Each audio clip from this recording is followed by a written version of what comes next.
My name is Hazin. I am the editor-in-chief for Calgary Bride and also the artistic director for My Fashion. How long have you been in the publications industry? I think it's been about 6 years now, if I'm not mistaken. Calgary Bride was the brainchild of Kathy James, and later Lisa Batiste joined her. About 4 years ago, Lisa Batiste created the first Luxe by Calgary Bride, and then in the second year, Lynn Fletcher bought the company.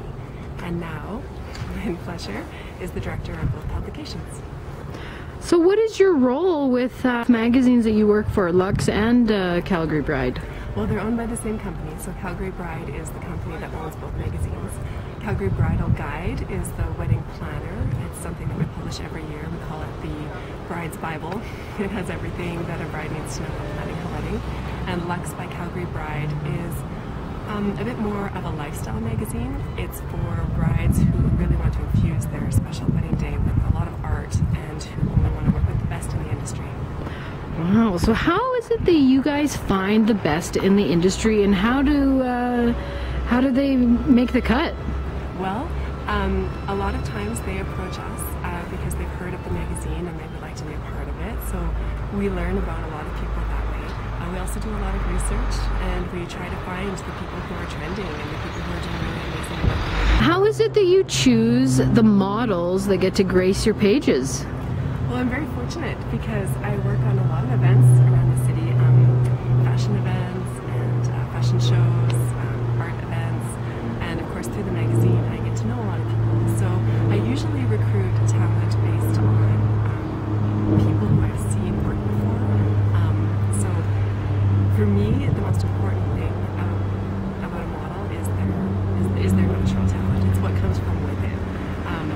What they look like on the outside is usually secondary. It's what they bring to the set and to the photographer. When I see a photographer who can't stop taking pictures because he's so happy, and when 95% of the pictures turn out because a model understands how to work with that photographer and she understands herself and how to position herself and how to move, it's like watching a dance.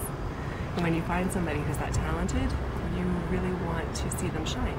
So you want to give them more opportunities. And when they reach a certain point in their career where they can spread their wings and take flight, then they do that. And we just keep looking for more new, amazing talent. So I have a fine arts degree. I went to school and I took 2 majors. I did interdisciplinary studies, so I learned jewelry and metalsmithing, and also textiles. I actually moved to Calgary thinking that I was going to go into graphic design. I thought advertising would be my world, and actually, ironically, I suppose it still is. But then when I arrived and I started school, I learned that there were all of these artistic disciplines that I really, really wanted to explore. So I started getting involved in photography, took photography classes, and then next thing you knew, it was glass blowing and printmaking, and I was fascinated by textiles and the creation of fabric, and then I learned that you could manipulate metal. So I changed my major about 3 times before I finally settled on jewelry and metalsmithing because I loved the equipment. I loved using torches and kilns and equipment that was usually reserved for men. I got a big thrill out of using it and manipulating something as difficult to work with as metal. So I took a lot of pride and joy in that.